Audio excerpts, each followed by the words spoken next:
It is sweater weather. Happy fall. And fall is such a great time to think about turning over a new leaf. It's a time of year when not only our routines start to shift a little bit, but our actual days start to shift a little bit. We start to get less sunlight throughout our days. And the change of season lands differently for each of us. Some of us are enthusiastic fallers. We're excited about the crisp air and to get bundled up in sweaters and be all about that pumpkin spice. Others of us are reluctant fallers. Kind of sad to say goodbye to summer and just dragging our feet a little bit as we step into the new season. I have made 57 transitions from summer to fall in my lifetime. And depending on the actual season of life that I'm in, sometimes I have been the enthusiastic faller, and sometimes I have been the reluctant faller. I'm going to share 5 tips with you today that may help with the transition. Wherever you land on the enthusiastic to reluctant scale, these 5 tips are here to help you, one, either embrace your enthusiasm and inspire you to maybe start something new, or nudge your reluctance along to help you stay focused and find a bit of lightness for the months ahead. The change of season is what behavioral scientists call a temporal landmark, meaning that it is a time that feels like a natural reset button. The kids are back in school, the lazy, hazy days of summer have slipped away. And when I was in the corporate working world, from June to August, we would often be found saying, yeah, that's a great idea. We'll start that project in the fall. Yeah, once summer's over, we will launch that new initiative. Oh, yeah, that's a great idea. Let's wait until everyone's back from vacation and start in the fall. Yep, fall is a busy time, and I think fall is our real new year. That's when everything starts fresh again. So, just before we get into my 5 tips, do you call it fall or autumn? I am battling the wind here, so we're changing positions here to try and get out of the wind. Autumn was the official season title that came into our English language around the 14th century, but it took us 2 whole centuries after that before we coined a more practical term and called it fall. And let's be honest, that is a pretty accurate description of what actually happens at this time of year. The leaves start to fall, the temperature starts to fall, the sun starts to fall lower in the sky, and if we're not careful, we can fall back into unhealthy routines. But that doesn't have to be the case. Here are some tips to keep you moving in the right direction this fall. Tip number 1 is set a new goal. Because fall is considered the temporal landmark, it feels like a new beginning. Behavioral scientists call it the fresh start effect. Yeah, it's a thing. Our brains treat new seasons or birthdays or even Mondays like psychological reset buttons. How many times have you said, yeah, we'll do that in the fall? Or, okay, I'll start on Monday. That's called a temporal landmark. This is a time when we feel more capable and hopeful, leading to increased motivation to achieve long term goals. And nothing like the change of season from summer to fall to start that fresh start effect. Take advantage of it and pick one goal. Just one. It doesn't have to be a big, hairy, audacious goal, what we used to call BHAGs. It could be finishing up a project. It could be starting a new wellness habit. It could be running that race that you've been putting off. I just signed up for a new online course. Yeah, it feels good to start something fresh and new. It's also a little scary, but it's a great time of year to try something new. Set a small goal for yourself. Fall gives you the momentum. Use it. Tip number 2, this is such a good one, and this is one that I have really learned lots with in this past year. Think about how you start your day. Did you know that our brains are most impressionable and adaptable in the morning? I know those of us who are not what we would call morning people may have a hard time believing this, but this is probably most important for those of us who are not morning people or who don't describe ourselves as morning people. Yeah, I am clearly in that category with you. Okay, so this is why that how you start your day is so important. That first hour when you wake up is like the blueprint for your day.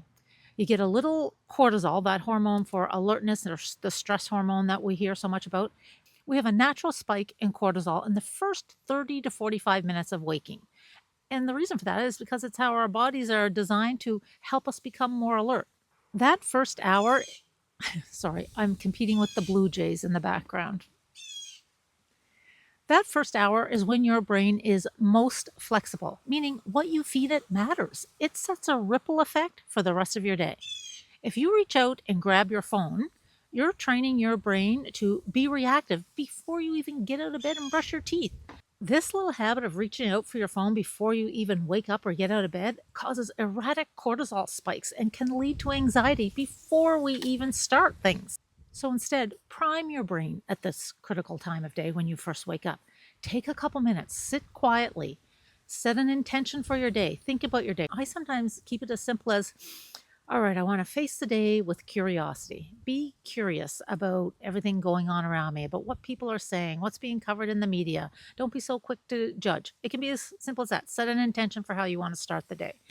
Or maybe you're a journaler. There's all kinds of research behind it about the benefits of journaling, especially in the morning as you start your day. I'm not actually including all the references on my screen, but if you look in the notes below under the discussion, you'll see I have all kinds of references there to find out a little bit more about some of the science behind these things. Okay, so journaling, or you know what? Just sit on the side of your bed and breathe. Just think about your breath. Take a breath in through your nose, go very slow, out through your nose very slowly. You don't think of anything else other than just think about, oh, can I feel my breath? Yeah, it's going inside my nose, and see how long you can follow it. Just something to focus your mind on being present. It matters how we start the day.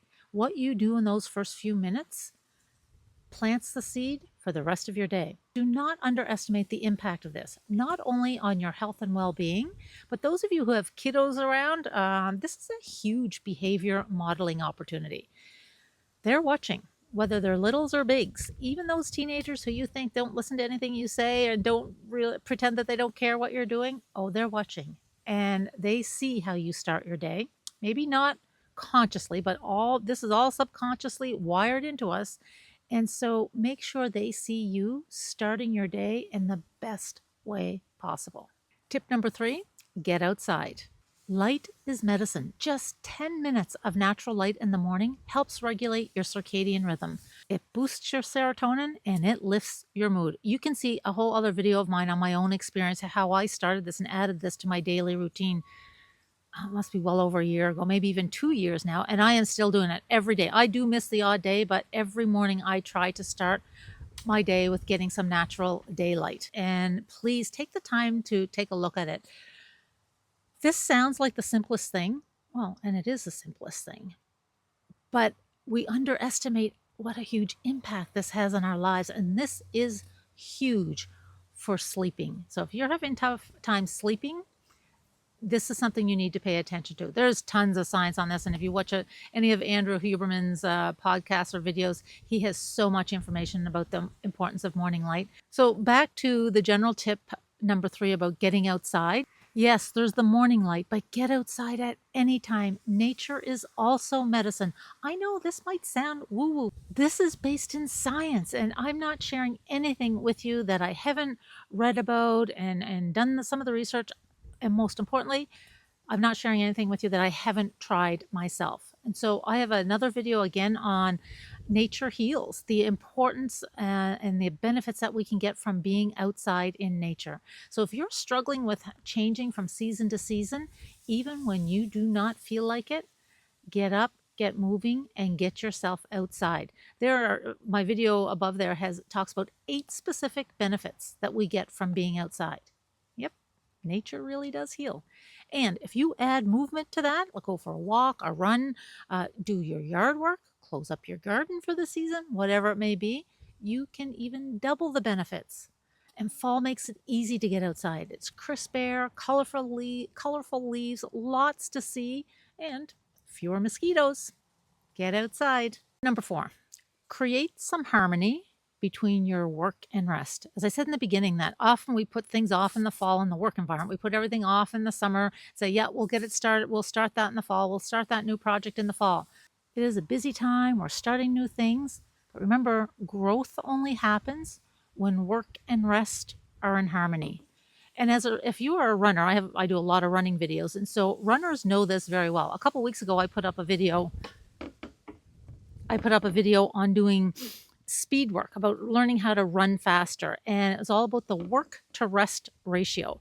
And specifically, in a nutshell, what it is, the premise behind it is that the work to rest ratio is that your body needs time to recover from periods of intensity. So if you're doing, from a running perspective, you might be doing sprinting for 1 minute. You might need 3 full minutes after that to fully recover. It works the same way in life. And another thing that you often hear people talk about, uh, reaching work-life balance. I've always been a little uneasy with that because I don't think it's a perfect balance. I think it's really about creating harmony between the push and the pause, the rest and recovery is essential, and it's something you need to pay attention to. You may need to be very deliberate about ensuring you allow some time for rest and recovery, and find the right mix for you, because as we said, the fall comes with lots of busy schedules. Working a bunch of hours, studying like crazy, schedule some time for rest and recovery. Read a book, visit a museum, visit your local library, do something you love where time slips away unnoticed. Yep, work hard, but balance it with rest and recovery. If you're looking for some books to read on personal growth or personal development, I have a list down below of my reading list, and there, all of those books on there I have read. I have them in my house, and so I recommend them with lots of hours put into reading them. And so check them out. There are some really great books. Sometimes it's only reading a page or two, or even a line, that can just resonate with you so deeply that it turns the direction of what you're focusing on, and it can change your life.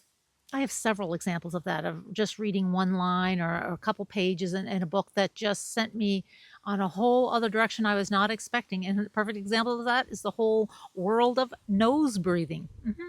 Whether you're a mouth breather or a nose breather, and the benefits of nose breathing. It started out with reading something in an article and listening to a podcast. Then I bought one book, then I bought 2 books, then I bought 3 books, then I went and became certified as a functional breathing instructor. You'll never know what you'll find in a book, and the fall is a great time to find one. Check out my list below. Refresh. My goodness, the wind is wild. I should have put something in this video about how fall sometimes brings the wind as we approach the end of hurricane season. Or sometimes hurricane season is just getting wound up. But we don't have a hurricane here, but it is very, very windy. I hope I'm going to be able to use this video. Tip number 5, it's a small one, but it's one of my favorites. Refresh your space. Yes. Did you know that small changes in your environment, like decluttering a room, decluttering a drawer, rearranging your furniture, bringing in some seasonal decor and bringing in those autumn colors, can cue fresh habits and signal to our brain that, ooh, something new is happening. That's that reset button. Our surroundings influence our mood, our productivity, and even our creativity. There is good research on how clutter increases stress and reduces focus. So decluttering can take you a long ways, and there is no better time to start decluttering and refreshing your space than in the fall. I've always been known in my family as the furniture mover. Even as a child, I would rearrange my bedroom furniture frequently. And as an adult, it would be very common for me to be rearranging the living room furniture, rearranging how our kitchen is, the bathroom, moving tables from upstairs to downstairs or from one room to another. It is something I have always done. And I am thrilled. I did not know this until I was doing some research for this video. I did not know refreshing your space is a thing based on science for giving us a fresh start. Changing your space signals to your brain that, again, something new is happening. A reset in your environment creates a reset in your mind. Move that furniture around a little bit. Fall reminds us that change is constant, and it also reminds us that renewal is always possible. You don't have to overhaul your life with the change of seasons. Just turn over one new little leaf. Choose one of these 5 tips, just one. Make it your fall reset. And if you're someone who breezes through the season change, and you are someone who loves going from summer to fall, use that energy to help a friend who might be a little bit more reluctant and kind of heading into the season with much less enthusiasm. We need one another. And on that note, if you have a tip for moving from summer to fall and helping with that transition, share it below. We learn from each other. I am still learning. After what I have calculated out to be 232 seasonal changes in my lifetime, what I've learned is this: we don't control the seasons, but we do control what we grow in them. Are you an enthusiastic faller or are you a reluctant faller? Let us know. Let me know below in the comments. Have the best fall. And just for your entertainment, because you've made it this far in the video, here was what it was like with me battling the wind. Holy camole. It's just so windy here. And well, the stand has blown over. Well, that was perfect timing. I hope you're still with me. Happy fall. It is seasons lands differently for each of us. Oh my God.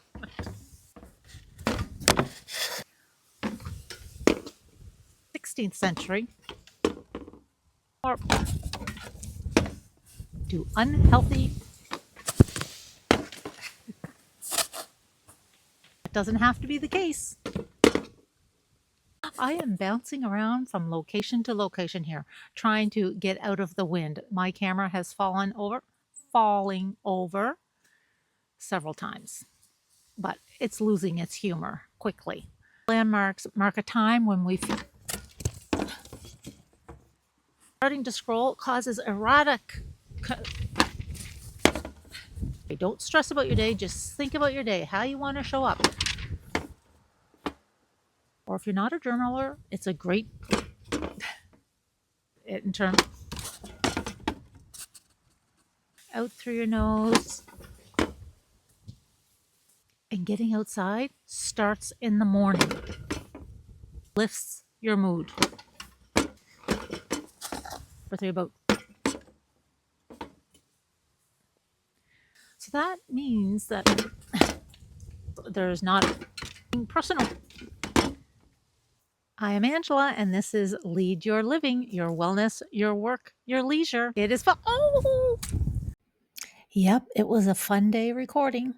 Just one final reminder as I talk about all of this information, remember that I am not a health expert or an expert of any kind.